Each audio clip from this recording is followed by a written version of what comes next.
So Martin Luther emphasized faith living. The righteous, the just shall live by faith alone. And from there, we move down a bit. I want to show you through these slides how the gospel has evolved and changed over the years. So there was this famous preacher man, Jonathan Edwards, an American revivalist. One of his most famous sermons is actually like this, carry this title, Sinners in the Hands of an Angry God.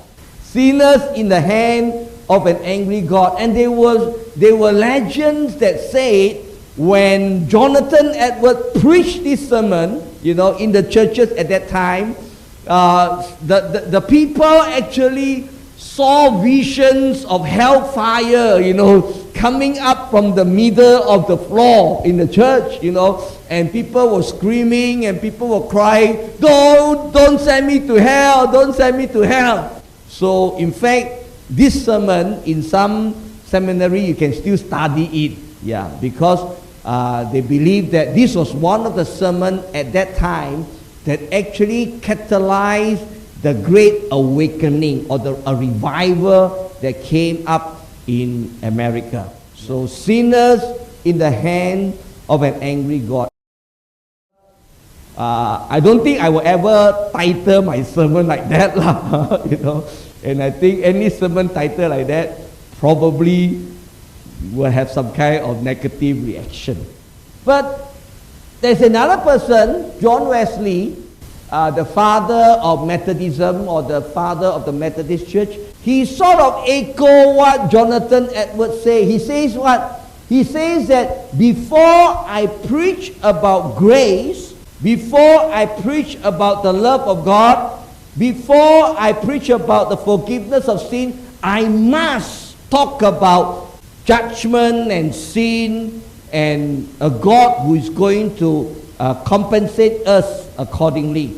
And in fact, John Wesley said, if I am to preach the gospel, 90% of my message will be on sin and judgment.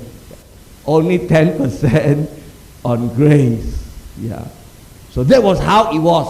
And then this side one, the right hand side, when what one generation tolerates, he's talking about complacency and compromise. What one generation tolerates, very likely the next generation will embrace. If we move forward a little bit, back to England, so we have General William Booth. And what was his gospel? His gospel consists of three simple words: soup, soap, salvation. Soup represented food, soup kitchen, feeding the poor, so General William Booth went around and reached out to marginalized people and provide them with food. Soap represent what? Soap represent hygiene, health care. So when the people were sick, there were doctors there, there were nurses there, they nursed the people. So after we give them the soup, after we give them the soap, then the salvation, the gospel will come. So his approach to evangelism, his approach to preaching Jesus was soup, soap, and salvation. And I think today in Malaysia there are about 10 Salvation Army churches in the whole country. There are about 10 of these. I had the privilege to preach in one of these Salvation Church some years ago. And they continue to do ministry. In fact, now they have what they call thrift shop, something like second-hand shop, that you can go and they do charity along that way.